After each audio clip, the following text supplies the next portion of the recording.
All right, so look, yesterday I made a video about that three-eye atlas object, that mysterious object that is moving through our solar system. Basically, I said that its movement felt more than physical, more than scientific.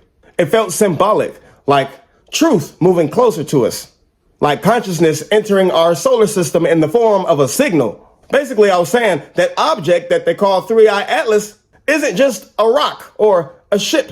It's a reflection of a collective awakening. It represents a cluster of consciousness, a beam of awareness moving through space like new understanding moves through the human mind. As above, so below.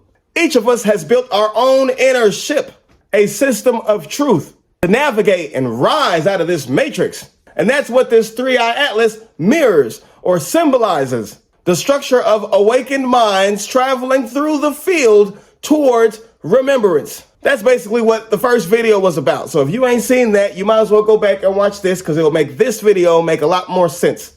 But if you notice, as this object nears, now all of a sudden we're having government hearings about extraterrestrial phenomena and alien spacecraft. Even agencies like NASA have paused operations. Oh, and what do you know? The government is shut down too. What a striking coincidence. Now, I'm not saying for sure that one thing caused the other, but come on now. It is a striking coincidence. It's as if the closer that this object gets, the more truth starts pressing on the walls of this illusion. And that made me stop and think. If what's happening above mirrors what's happening below, then this conversation isn't just about outer space. It's about inner space. Maybe these UFOs aren't simply ships. Maybe they're mirrors showing us what is unfolding within the collective mind. But then I had to ask myself, why do people perceive this phenomenon so differently? Why does the same light in the sky make one person panic and bring another one peace? Why does one culture expect invasion and other cultures expect revelation? So the more I thought about it, the more I noticed a pattern. Now, it's not absolute, but it's consistent enough to mean something. People deeply connected with rhythm, vibration, and the unseen. Often people with sufficient levels of melanin tend to speak of this type of phenomena with a type of curiosity, even excitement sometimes. Meanwhile, people who are disconnected from this internal rhythm, oftentimes those who are melanin deficient, tend to describe this same phenomena with fear. I'm talking about absolute terror. It's like one group feels an ancient recognition, while the other senses intrusion. And then that raised a deeper question. Why? So then that question led me to the role of melanin in this cosmic drama. Not as division, not to inspire division, but to inspire an explanation. So melanin isn't just a color. It's a bridge between the human and the cosmic. It's how consciousness communicates with energy.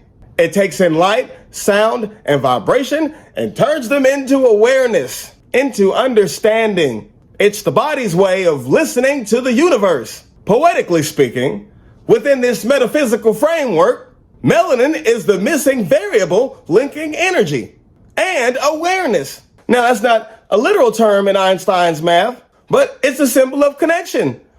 A lot of people have speculated that melanin might be the missing ingredient in Einstein's theory of relativity. When you plug melanin in, it makes everything make sense. And also, where there is less melanin, there is a lesser sensitivity to higher vibrations. Now, that doesn't make anyone superior or inferior. It simply means there's a different resonance. And in this model, in this framework, the less you are tuned into this field, the harder it is to feel at home in this universe. That's why one group might meet the unknown with fear, and another group might meet that same unknown with recognition. As above, so below. As within, so without. In other words, the sky is a mirror. It just depends on who's looking. Now, I know what it sounds like, but this is deeper than ethnicity or skin tone. I'm talking about archetypal poles that can be expressed through anyone. The melanated archetype represents absorption, memory, and unity, the original pattern that experiences reality from within. The melanin-deficient archetype represents separation, and reflection, that polarity that expresses itself through externalization. One looks inward and becomes. The other looks outward and builds. Both are part of the same system of balance. The universe evolves through this tension between the internal and the external, the seen and the unseen. But in the larger drama, the melanin-deficient archetype took on the role of the antagonist polarity. It's not evil from this perspective. It's necessary. Its task was to master the outer world, to turn spirit into structure. Yet, in doing so, it forgot the inner world.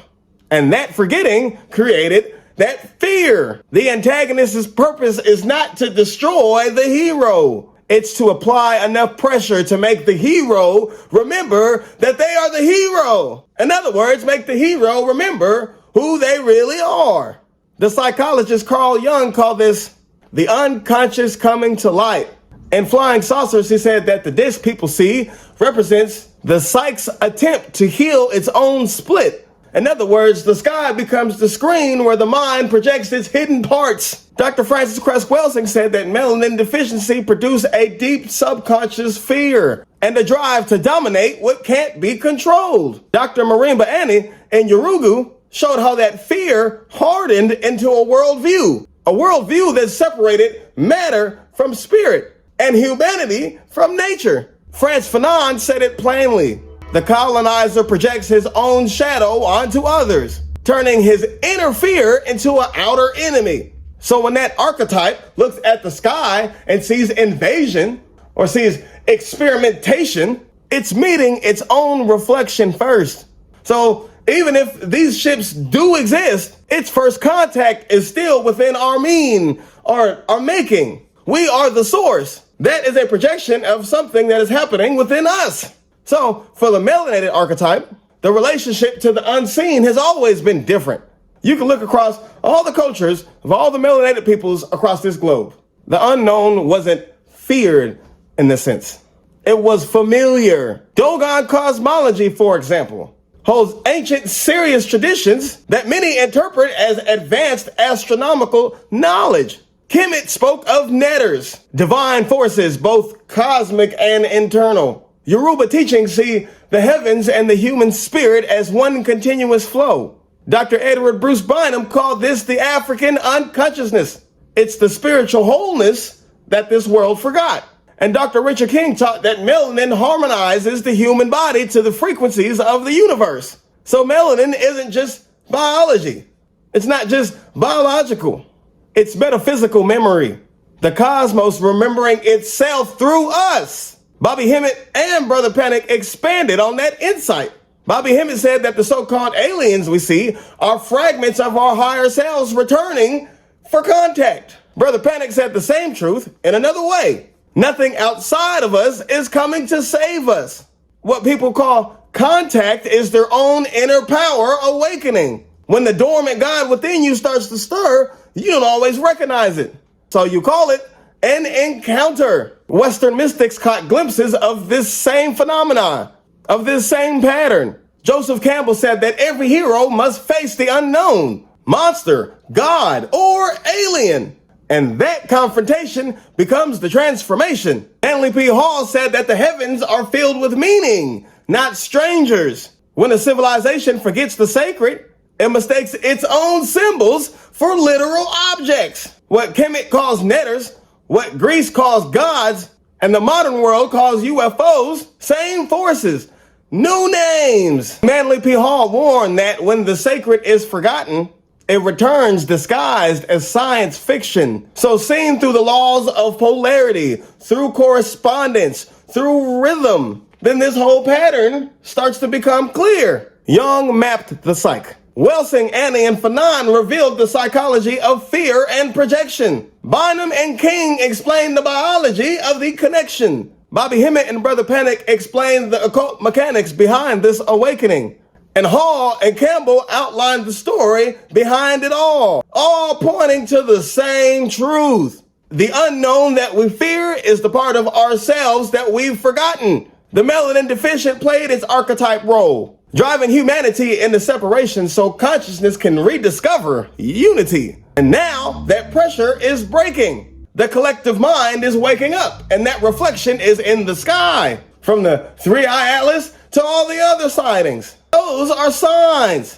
When I see panic about UFOs, I don't see invasion, I see reflection. A civilization that denied spirit is watching spirit reappear through their only language that it understands. Technology. And like I said, these ships may exist, but the deeper event is consciousness breaking through this illusion. Because the UFO isn't the visitor. You are. The sky is the mirror, and it's showing you, it's showing us our own awakening. And before I wrap this up, I just want to throw this out there. Because I know as soon as I post a video in the comments, people are going to be talking about Project Bluebeam, Project Bluebeam. Basically, the idea that governments might fake an alien invasion with a hologram in the sky. And sure, maybe they'll try to do that. But fear-based spectacles only work on people who have forgotten who they are. Once you're centered, the illusions start to fall. And not to mention, are we talking about the same system, the same government that can't get any of this shit right? You mean to tell me they can't get any of that shit right, but they can get this Project Bluebeam shit on point? I don't buy it. Somebody's selling wolf tickets. So stay grounded, stay conscious, because when you're steady in the truth, no projection, digital or cosmic, can move you.